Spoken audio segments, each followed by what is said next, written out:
Selamat siang anak-anak sekalian, apa kabar kalian di hari ini?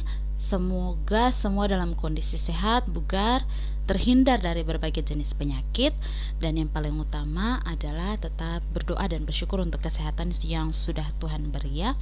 Nah, di saat ini kita akan bersama-sama belajar tentang infeksi COVID-19, tetapi yang lebih ditekankan di materi ini adalah bagaimana cara pencegahan COVID-19 yang merupakan bagian daripada infeksi. Nah, sebelum kita lanjut, kita review sebentar apa saja agen daripada infeksi. Nah, kita lihat bersama-sama. Agen infeksi ada bakteri, kemudian fungi atau jamur, lalu parasit dan virus. Nah, COVID-19 ini masuk pada agen infeksi yang mana? COVID-19 masuk pada agen infeksi virus ya, karena itu namanya virus corona ya, atau coronavirus ya. Selanjutnya, Ibu review sebentar tentang bagaimana cara agen infeksi ini dia bisa menular dan kemudian menimbulkan penyakit infeksi kepada manusia ya. Caranya ada dua, yaitu kontak secara langsung bisa melalui bersin ataupun melalui batuk atau pada saat berbicara. Jadi ketika seseorang berbicara, bersin, batuk, nah air liur yang dipancarkan itu atau yang dikeluarkan itu jika terhirup oleh kita dan kemudian masuk ke dalam tubuh, itu yang dinamakan kontak langsung.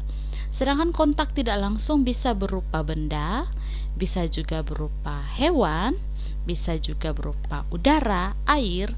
Nah, yang paling sering adalah benda-benda yang kita gunakan sehari-hari, contoh baju, kemudian gagang pintu, peralatan makan, meja, dan juga pegangan tangga. Nah, itu adalah benda-benda yang gampang menularkan penyakit.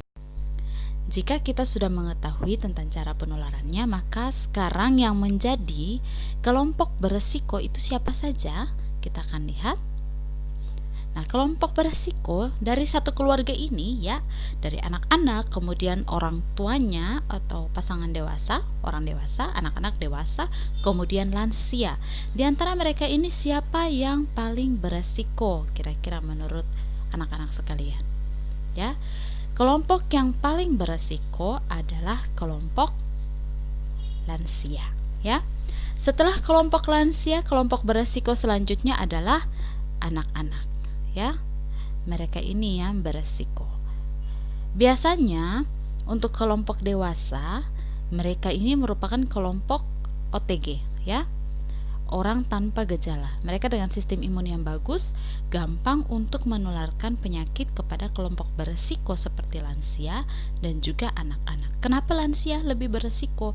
Karena biasanya pada usia lansia mereka sudah memiliki penyakit penyerta atau yang disebut dengan komorbid. Itu yang memperparah. Nah, sekarang kita lihat bagaimana data dari kondisi Provinsi Maluku saat ini dalam penyebaran COVID-19 ya.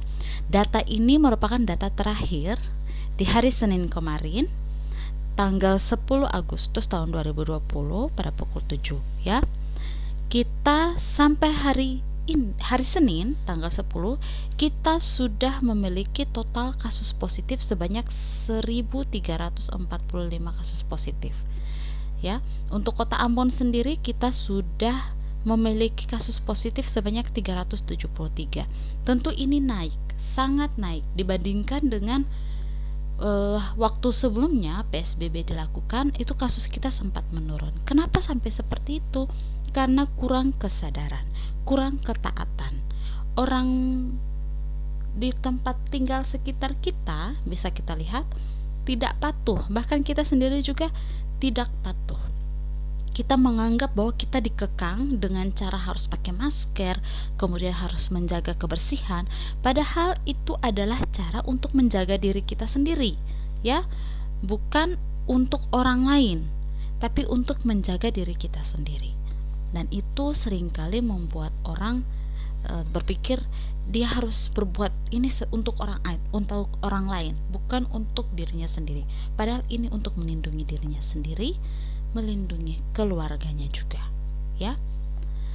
Dan kemudian Ini data per Juli kemarin ya. Jadi per 1 Juli 2020 ada sekitar 68 anak yang terinfeksi COVID-19, di mana 5 diantaranya adalah bayi di bawah 1 tahun dan 5 anak di bawah usia 5 tahun. Jadi bayi di bawah 1 tahun ada 5, kemudian balita ada 5 ya. 24 anak sudah dinyatakan sembuh, termasuk salah satu bayi yang baru berusia 11 bulan. Jadi bukan hanya kelompok lansia yang beresiko, anak-anak, balita, bayi itu adalah kelompok-kelompok beresiko. Kita lihat di sini bahwa untuk kelompok anak-anak itu sampai pada usia 18 tahun. Jadi Anda sekalian ini masih termasuk kelompok anak-anak. Selanjutnya, kita akan melihat video tentang deteksi kasus COVID-19. Deteksi kasus dan penelusuran kontak. Dalam penanganan kasus COVID-19, kita bisa mengkategorikan orang berdasarkan kondisinya. Mereka yang tidak terinfeksi, mereka yang terinfeksi dengan gejala yang jelas, dan mereka yang terinfeksi namun belum menunjukkan gejala apapun, sehingga tidak bisa dibedakan dengan mereka yang negatif. Mereka dapat menjadi sumber penyebaran utama. Karena itu, sangat penting untuk melakukan contact tracing atau penelusuran kontak untuk dapat dilakukan karantina yang tepat sasaran sesegera mungkin, sehingga penyebaran lebih lanjut dari COVID-19 dapat dihambat atau bahkan dihentikan.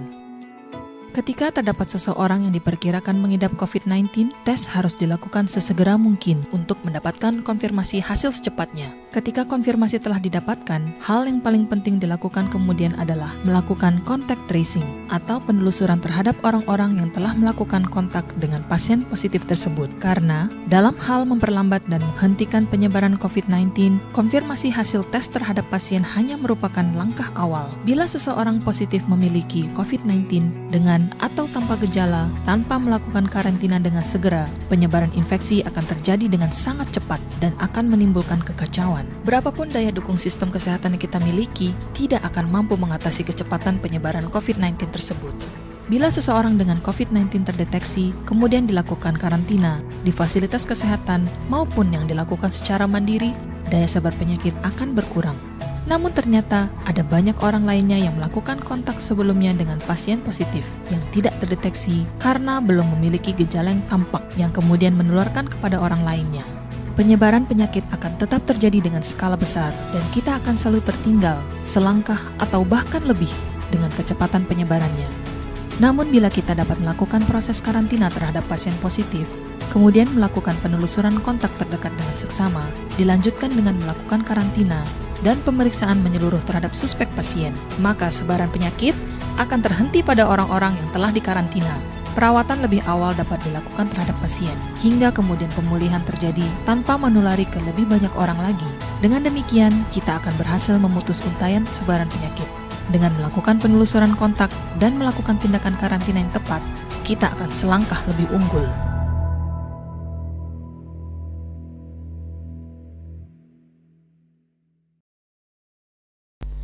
Selanjutnya, nama virus penyebab COVID-19 ini adalah SARS-CoV-2, di mana SARS-CoV-2 adalah virus jenis baru yang belum pernah diidentifikasi sebelumnya pada manusia dan menyebabkan Coronavirus Disease 2019 atau yang kita kenal dengan istilah COVID-19. Jadi COVID-19 itu penyakitnya, sedangkan penyebabnya adalah virus corona atau biasa disebut sebagai SARS-CoV-2. Selanjutnya, untuk prognosisnya 80% pada umumnya itu memiliki gejala ringan sampai sedang, ya. Sedangkan 20% dari pasien memiliki gejala berat, kemudian membutuhkan perawatan rumah sakit bahkan sampai meninggal. Jadi pada umumnya gejala ringan sampai sedang bisa sampai sembuh. Nah, untuk yang gejala berat ini kalau treatmentnya benar, kemudian taat terhadap peraturan minum obat, perawatan, itu bisa ditolong. Tetapi jika tidak, treatmentnya tidak baik, ya, perawatannya tidak baik, kemudian tidak taat terhadap aturan minum obat dan sebagainya, ditambah juga dengan penyakit penyerta yang memburuk, maka bisa memberatkan bahkan nanti meninggal. Nah, selanjutnya, kasus berat pada kematian itu meningkat pada orang dengan kondisi penyerta atau yang disebut dengan komorbid, seperti orang yang memiliki penyakit kronis pada saluran pernafasan, contohnya PPOK atau penyakit paru obstruktif kronis dan asma. Kemudian penderita penyakit kardiovaskuler seperti penyakit jantung koroner, gagal jantung, stroke, hipertensi, kemudian congestive heart failure, ya. Itu adalah penyakit-penyakit kardio yang memberatkan kondisi pasien. Kemudian ada diabetes mellitus, ya, penyakit ginjal kronis, penderita kanker. Itu adalah penyakit-penyakit komorbid yang memperparah kondisi. Jadi sebenarnya mereka sudah ada penyakit ini, mungkin mereka masih dalam kondisi masih oke, ya, belum dipicu. Dengan adanya virus corona ini, ya, atau infeksi COVID-19 ini, kondisi mereka menjadi lebih parah dan kemudian mereka akan gejalanya itu akan semakin lebih berat dan kondisinya akan semakin gawat. Nah, kita lihat apa saja tanda dan gejala dari infeksi COVID-19 ini. Yang pertama ada demam, kemudian batuk, dan ketiga nyeri tenggorokan. Nah, ini kalau misalnya kita perhatikan, ya, pasti orang akan berpikir, wah kalau gitu kalau saya demam atau batuk, saya pasti corona dong. Nah, tidak sepenuhnya demikian. Tetapi tidak ada yang salah dengan memeriksakan diri, ya. Jadi kalau misalnya ada tanda dan gejala seperti ini disebut gejala ringan sampai sedang, ya. Kalian harus memeriksakan diri. Apabila setelah mengisolasi diri selama beberapa hari itu tidak ada perubahan, demamnya berlanjut atau batuknya berlanjut atau nyeri tenggorokannya berlanjut, maka hubungi fasilitas kesehatan dan kemudian lakukan pemeriksaan, ya. Jadi itu cara kita edukasi kepada masyarakat agar masyarakat tidak panik dan menganggap bahwa oh kalau begitu kalau saya demam sudah corona. Tidak seperti itu. Itu hanya tanda dan gejala. Semua penyakit bisa memiliki tanda dan gejala. Bahkan ada sebagian besar penyakit dengan kondisi pernafasan memiliki tanda dan gejala yang mirip seperti ini. Tetapi perlu diantisipasi dengan cara isolasi diri dulu di rumah, kurangi kontak dengan keluarga dan benda-benda di sekitar. Jika setelah konsumsi obat, kemudian konsumsi makanan bergizi dan tetap kondisinya seperti itu, bisa lakukan pemeriksaan lanjutan ke fasilitas kesehatan dengan cara menghubungi terlebih dahulu baru mendatangi fasilitas kesehatan. Atau mendatangi boleh, tetapi gunakan APD lengkap, ya. Nah, gejala beratnya itu biasa timbul seperti sesak. Jadi dalam kondisi ini orang sudah mesti lebih hati-hati. Ya, selanjutnya COVID-19 ini cara penularannya itu antar manusia melalui percikan saat batuk atau bersin berupa droplet, ya.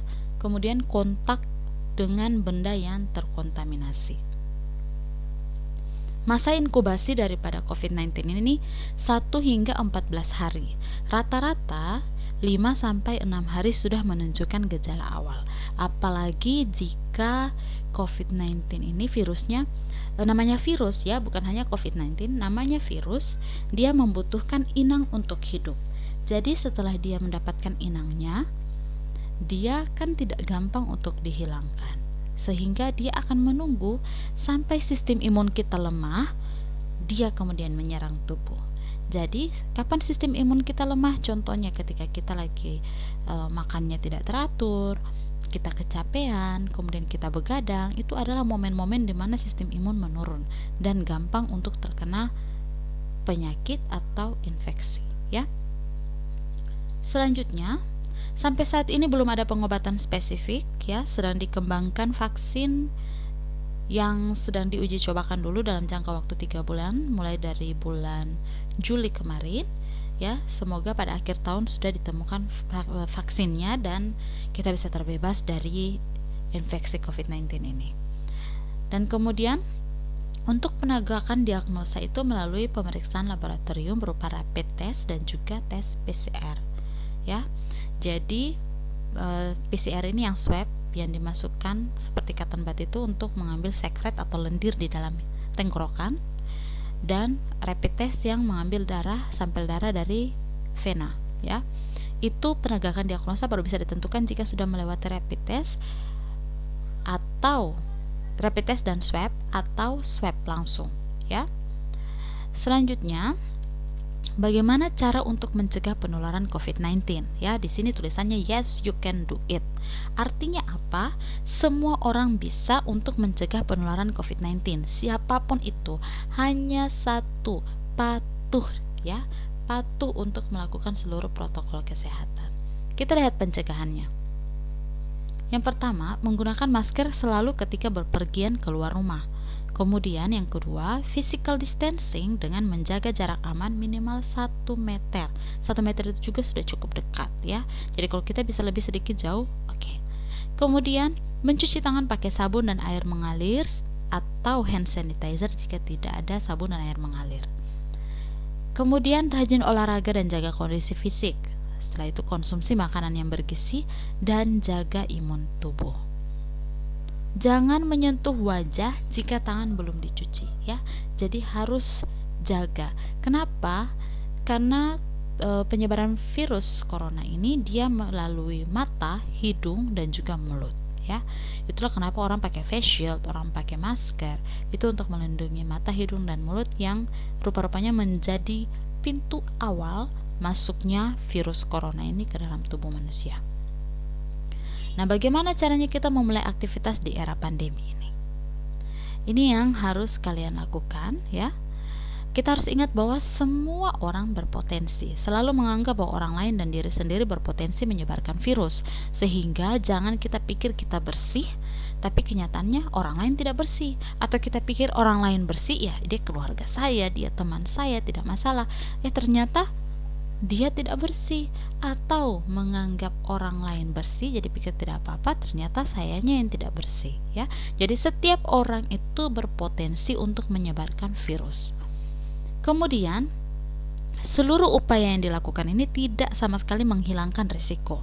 Setiap orang tetap beresiko.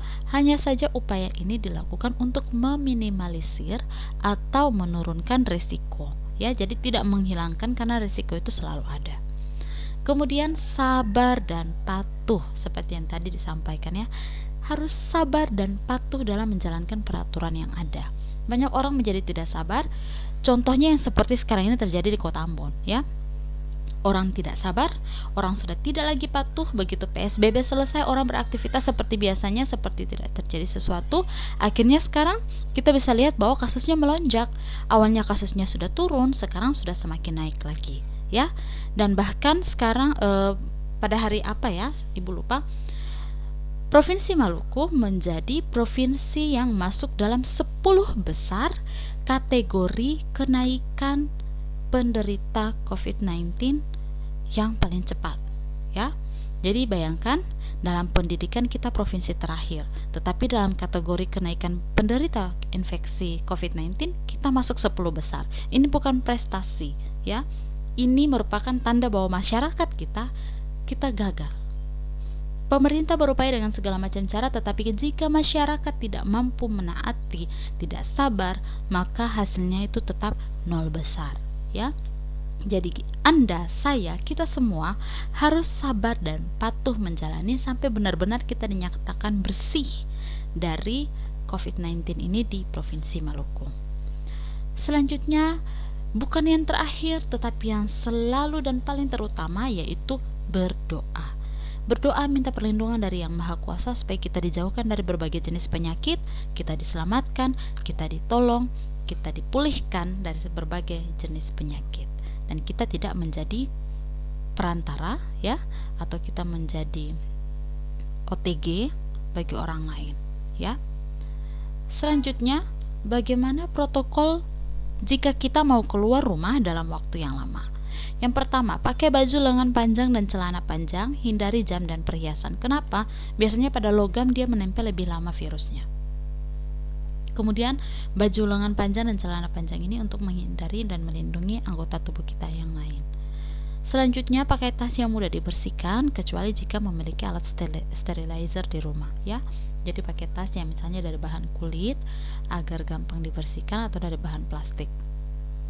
Kemudian pakai alat pelindung diri dan bawa cadangannya. Nah, masker itu hanya bisa digunakan 4 jam ya. Jadi masker kain ya. Jadi setiap 4 jam kalian harus ganti. Jadi harus bawa cadangan.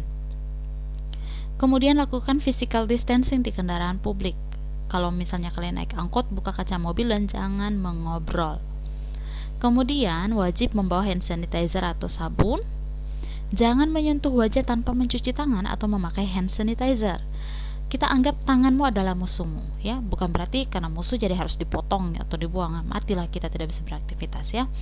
Tetapi anggap bahwa ketika tangan belum dicuci, itulah musuh kita yang paling utama. Disitulah tempat di mana virus, bakteri, kemudian fungi, parasit semua berkembang. Seperti kita sudah belajar di materi sebelumnya bahwa di 1 cm kulit kita itu sudah ada beribu-ribu bahkan berjuta-juta kuman penyakit. Nah, di sini cara menggunakan masker yang benar itu adalah yang seperti ini ya. Jadi jangan menggunakan masker seperti ini, ditaruh di bawah hidung atau ditaruh di bawah dagu ya. Selanjutnya, sedapat mungkin pembayaran dilakukan dengan uang tunai yang pas atau uang elektronik. Ya, kalau misalnya kita menggunakan uang tunai, berarti uang tunainya kita taruh di satu tas khusus, dan setiap selesai memegang atau membuka dompet untuk membuka uang tunai itu, kita semprot lagi dengan hand sanitizer ya. Nah, bagaimana caranya protokol pulang ke rumah? Kita tanggalkan sepatu atau sandal di luar rumah, kemudian semprot tas dan isinya dengan alkohol 70% sebelum masuk ke dalam rumah, atau boleh dengan hand sanitizer ya. Atau kalau punya desinfektan ya, bisa langsung disemprot, tetapi jangan kena permukaan tubuh. Kemudian cuci tangan dan hindari dulu berinteraksi dengan keluarga, karena kita harus lepaskan pakaian dari luar dulu. Setelah itu kita mandi baru bisa interaksi dengan keluarga. Lepaskan pakaian juga dengan hati-hati. Saat dibuka bagian luar pakaian tidak boleh menghadap ke wajah. Jadi angkat dulu leher bajunya ya, diangkat ke atas, tutup muka, baru kita buka ke atas. Segera cuci atau simpan dalam ember tertutup agar tidak tersentuh. Nah, itu penting sekali. Jadi jangan dibuang begitu saja. Kalau biasanya pas pulang pakaian dibuang di atas tempat tidur saja, seperti itu tidak boleh. Harus pulang langsung ditutup di ember ya, atau di mesin cuci. Selanjutnya, jangan memakai kembali pakaian yang sudah digunakan tanpa dicuci terlebih dahulu ya. Jadi jangan sampai, kalau biasanya pakaian dipakai beberapa kali baru cuci. Nah, di momen seperti ini karena belum ditemukan vaksinnya, tidak ada yang salah dengan patuh setiap pulang dari manapun langsung pakaian kita taruh di tempat pakaian kotor ya, jangan digunakan lagi. Kemudian mandi dan keramas, ini yang paling susah sekali untuk dilakukan ya. Mandi iya, tapi keramas ini yang kadang-kadang orang pikir repot, tapi tidak apa-apa. Repot untuk kebaikan itu adalah baik ya. Selanjutnya, bagaimana kalau kita makan dan minum di luar ya? Wajib mencuci tangan sebelum makan dan minum. Kemudian membawa alat makan pribadi. Buka masker dengan benar. Jangan gantung masker di leher atau telinga, karena bagian luar masker akan menghadap ke wajah. Kemudian saat minum, pegang masker agar bagian dalam tetap menghadap wajah ya. Saat makan, jika masker masih bersih, buka dan letakkan masker dengan posisi bagian dalam menghadap ke atas di dalam kotak bertutup. Kemudian sebelum minum, lap tombol dan ujung keran dispenser dengan alkohol 70%, lalu kita biarkan 1 menit dulu baru digunakan. Nah, makanan yang tidak menggunakan wadah yang sama ya, jadi harus makan masing-masing dengan wadahnya. Jaga jarak. Dan lebih aman lagi kalau membawa bekal dari rumah ya. Selanjutnya, mencuci tangan sesuai anjuran WHO. Bagaimana cara mencuci tangan sesuai anjuran WHO? Kita akan tonton bersama. Welcome to Bethsaida Hospital. Berikut ini 6 langkah mencuci tangan. Langkah pertama, ratakan sabun dengan menggosokkan pada kedua telapak tangan. Langkah kedua, gosok punggung tangan dan sela-sela jari, lakukan pada kedua tangan.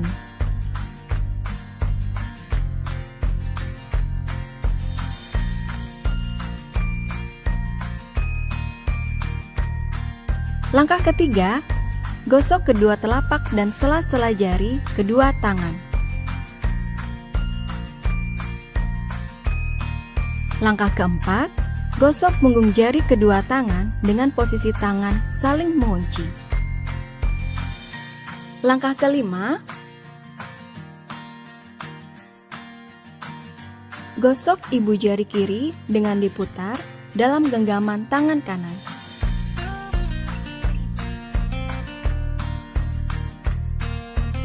Lakukan pada kedua tangan.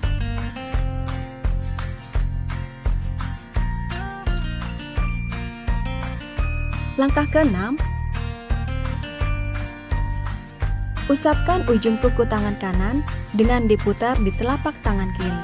Lakukan pada kedua tangan.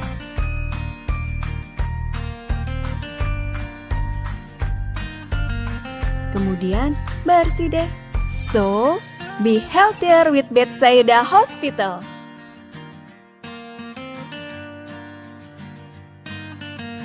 Dengan demikian berakhirlah seluruh materi kita hari ini tentang infeksi COVID-19 beserta pencegahannya yang paling utama. Nah, setelah ini akan ada tugas ya.